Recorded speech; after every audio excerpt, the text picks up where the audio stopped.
বিসমিল্লাহির রহমানির রহিম। আসসালামু আলাইকুম। সম্মানিত দর্শক শ্রোতা, আশা করি সবাই ভালো আছেন। দেশ ও প্রবাস থেকে যারা আমার এই ভিডিও দেখছেন তাদের সবাইকে জানাচ্ছি আন্তরিক মোবারকবাদ। বন্ধুরা, আজকে কথা বলবো 2.5 শতাংশ জায়গায় 4 বেডরুম বিশিষ্ট চমৎকার একটি বাড়ির ডিজাইন নিয়ে। আপনারা বাড়িটির 3D ভিউটি দেখতে পাচ্ছেন। এই বাড়িটি আমরা 3তলা ফাউন্ডেশন দিয়ে তৈরি করেছি। একতলার 3D ভিউ আপনাদেরকে দেখাচ্ছি। আর এই বাড়িটি আমরা ডিজাইন করেছি মোহাম্মদ রফিক ভাইয়ের জন্য। তার বাড়ি ঢাকা জেলার কেরানীগঞ্জ উপজেলার জগন্নাথপুর গ্রামে। ভাই আমাদের সাথে যোগাযোগ করেছেন, তিনি একজন বাহরাইন প্রবাসী। আমরা তার বাড়িতে গিয়ে জায়গার মেজারমেন্ট নিয়ে এসেছি এবং তার চাহিদার আলোকে যতটুকু জায়গা নেওয়া দরকার অতটুকু নিয়ে আমরা বাড়ির প্ল্যানটি সাজিয়েছি এবং 3D ভিউটি আজকে আপনাদের জন্য উপস্থাপন করছি। আমরা অলরেডি কলাম লেআউটের কাজ সম্পন্ন করে এসেছি, বেজের কাজ চলছে।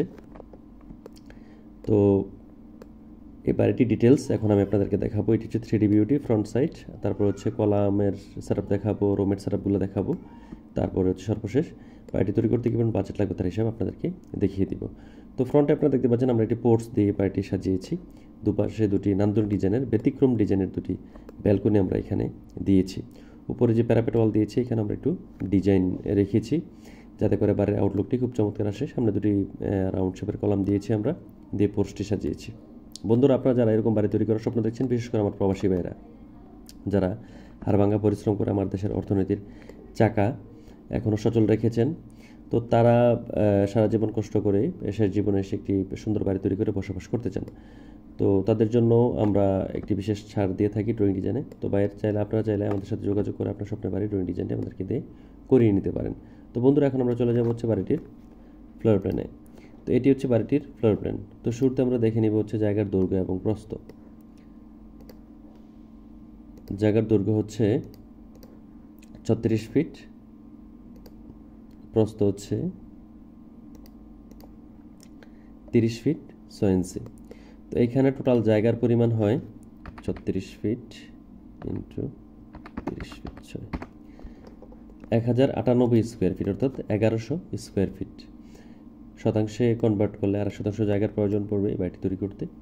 তো শুরুতে আমরা দেখে নিব হচ্ছে আমাদের বাড়িটির পোর্টসটি। এটি হচ্ছে বাড়িটির পোর্টস, দুটি রাউন্ড শেপের কলাম দিয়ে আমরা পোর্টসটি সাজিয়ে নিয়েছি। তারপর হচ্ছে আমাদের সিঁড়িটি, এদিক দিয়ে আমরা বাড়ির ভিতরে প্রবেশ করব। সিঁড়িটির পাশে হচ্ছে 7 ফিট দিয়েছি আমরা, আর লম্বায় দিয়েছি হচ্ছে 15 ফিট 4 ইঞ্চি। তো এটি দিয়ে বাড়ির ভিতরে প্রবেশ করে আমাদের ডাইনিং স্পেসটা আমরা দেখতে পাচ্ছি 11 ফিট 5 ইঞ্চি বাই 9 ফিট একটি ডাইনিং স্পেস। আমি এখানে বলে নিচ্ছি 2.5 শতাংশ জায়গায় 4 বেডরুম বিশিষ্ট বাড়িতে 3টি টয়লেট দিয়ে ডাইনিং ড্রয়িংগুলো একটু ছোট হয়, বেডরুমগুলো একটু ছোট হয়। তো এখানে আমাদের যিনি ক্লায়েন্ট তার প্রয়োজন ছিল, এই জন্য আমরা এভাবে এটা সাজিয়েছি। তো আমাদের ডাইনিং স্পেসটি 11 ফিট 5 ইঞ্চি বাই 9 ফিটের ডাইনিং স্পেস। তারপর হচ্ছে আমাদের কিচেনটি এখানে আমরা প্লেসমেন্ট করেছি 7 ফিট বাই 6 ফিট একটি কিচেন এখানে দিয়েছি। আমরা আমাদের কিচেনটি সাজিয়েছি, চুল্লি এবং সিঙ্ক এখানে প্লেসমেন্ট করেছি। তারপর হচ্ছে আমাদের টয়লেটটি 4 ফিট বাই 6 ফিট টয়লেট, এটি কমন টয়লেট থাকবে। এইখানে আমরা কমোডটিও দেখিয়ে দিয়েছি। এই কর্নারে আমাদের একটি জেনারেল বেডরুম থাকবে। এটি আমরা চাইলে চাইল্ড বেড হিসেবে ইউজ করতে পারি, অর্থাৎ বাচ্চাদের পড়াশোনা করার জন্য এই রুমটা আমরা ব্যবহার করতে পারি। 12 ফিট বাই 11 ফিট একটি বেডরুম এখানে আমরা প্লেসমেন্ট করেছি। এই কর্নারে আমরা সেম আরেকটি বেডরুম প্লেসমেন্ট করেছি 11 ফিট বাই 11 ফিটে। এটি আপনারা চাইলে গেস্ট বেড হিসেবে ইউজ করতে পারেন, অর্থাৎ মেহমানদের জন্য। ফ্রন্টে আমরা দুটি বেডরুম দিয়েছি, দুইটি বেডরুম মাস্টার বেড হিসেবে ইউজ করতে পারেন। দুটি বেডরুমের সাথে দুটি টয়লেট থাকবে অ্যাটাচ এবং দুটি ব্যালকনি থাকবে। 14 ফিট বাই 10 ফিটের এই বেডরুমটি, এর সাথে 8 ফিট বাই 4 ফিট একটি টয়লেট অ্যাটাচ থাকবে। আর হচ্ছে ব্যালকনিটি হচ্ছে 11 ফিট বাই 3 ফিট 6 ইঞ্চি একটি ব্যালকনি থাকবে এখানে। তো এটি আপনারা চাইলে মেইন মাস্টার বেড হিসেবে ইউজ করতে পারেন। এবং পাশের বেডরুমটিও আমরা দিয়েছি হচ্ছে 13 ফিট 4 ইঞ্চি বাই 10 ফিটের একটি বেডরুম এখানে প্লেস করেছি। এর সাথে যে টয়লেটটি থাকবে এটিও 8 ফিট বাই 4 ফিট একটি টয়লেট থাকবে। আর সামনের যে ব্যালকনিটি থাকছে 11 ফিট বাই 3 ফিট 6 ইঞ্চি একটি ব্যালকনি। তো বন্ধু, আপনারা দেখতে পাচ্ছেন খুবই ছোট্ট একটি জায়গা, 2.5 শতাংশ জায়গা কিন্তু খুব বেশি না। এই জায়গাটিতে আমরা 4টি বেডরুম দিয়ে একটি বাড়ির প্ল্যান সাজিয়েছি, যে বাড়িটিতে থাকছে 3টি টয়লেট, এর মধ্যে 2টি অ্যাটাচ এবং একটি কমন, এবং থাকছে কিচেন ডাইনিং স্পেস, সামনে ব্যালকনি থাকছে 2টি এবং একটি পোর্টস থাকছে। তো এত ছোট জায়গায় এত সুন্দর করে অ্যারেঞ্জমেন্ট করাটা একটু টাফ। আমরা কয়েকটি প্ল্যান করে এটি মিলিয়েছি, আমাদের সময় লেগেছে মোটামুটি প্ল্যানটা সাজাতে গিয়ে। তো আপনারা যারা এরকম বাড়ি তৈরি করার স্বপ্ন দেখছেন, বিশেষ করে আমার প্রবাসী ভাইরা, আপনারা অবশ্যই একজন ভালো ইঞ্জিনিয়ারের পরামর্শ নেবেন। আমাকে দিয়ে করাবেন এটা আমি বলছি না, আমার মতো যারা আরও দক্ষ, আমার সাথে আরও ভালো ইঞ্জিনিয়ার আছেন, আপনারা অবশ্যই তাদেরকে দিয়ে বাড়ির ড্রয়িং ডিজাইন করিয়ে নেবেন। আপনারা কখনোই মিস্ত্রির শরণাপন্ন হবে না। একজন দক্ষ মিস্ত্রি দিয়ে বাড়ির কাজটা করাবেন, কিন্তু একজন ভালো দক্ষ ইঞ্জিনিয়ার এবং আর্কিটেক্ট দিয়ে বাড়ির ড্রয়িং ডিজাইন করিয়ে বাড়ির কাজ শুরু করবেন। এতে করে আপনার যেমন স্ট্রাকচারটা অনেক স্ট্রং হবে, বাড়ির ইন্টারনাল সেটআপটা খুব সুন্দর থাকবে, রুমের প্লেসমেন্ট, টয়লেট, কিচেন এবং ডাইনিং ড্রয়িংয়ের প্লেসমেন্টগুলো খুবই সুন্দর থাকবে, যাতে করে আপনি খুব সহজে বসবাস করতে পারবেন এবং আপনার টাকা পয়সা অনেক সেভ হবে। কারণ একজন ইঞ্জিনিয়ার অবশ্যই স্ট্রাকচার এবং স্ট্রেংথ সবগুলা জিনিস ঠিক রেখে তিনি ডিজাইন করে থাকেন, যাতে করে মালিকের অতিরিক্ত টাকা খরচ না হয়।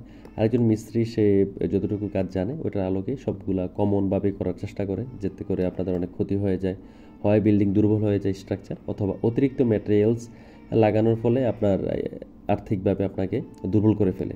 তো সবগুলোর দিক বিবেচনা করে অবশ্যই আপনার একজন দক্ষ ইঞ্জিনিয়ারের শরণাপন্ন নিয়ে হয়ে বাড়ির কাজ করাবেন, এটা হচ্ছে আমার পরামর্শ। তো আমাদের কি দিয়ে ড্রয়িং ডিজাইন করতে চাইলে এখানে আমার ফোন নাম্বার আছে, চাইলে ফোনে যোগাযোগ করতে পারেন, হোয়াটসঅ্যাপের মধ্যেও যোগাযোগ করতে পারেন বন্ধুরা। তো এখন যাবো হচ্ছে কলামের সংখ্যায়। এইখানে টোটাল কলাম লাগবে হচ্ছে 12টি কলাম হলে আমাদের বাড়ির কাজটি শেষ হয়ে যাবে। আর সামনে 2টি পোর্টসের কলাম থাকবে, টোটাল 14টি কলাম লাগবে। তো আমরা এখানে প্রত্যেকটা জিনিস অর্থাৎ প্রত্যেকটা পার্ট আলাদা আলাদা করে, পেজ বাই পেজ আলাদা আলাদা করে একটা ডিজাইন বই তৈরি করে আমরা আপনাদেরকে সার্ভিসটা দিয়ে থাকি। এটা আমরা কুরিয়ারে পাঠিয়ে দিই এবং পিডিএফ ফাইলগুলো আমরা হোয়াটসঅ্যাপের মধ্যে বা মেইলে পাঠিয়ে দিয়ে থাকি। তো বন্ধুরা, এখন আমরা চলে যাবো হচ্ছে বাড়িটির বাজেটে।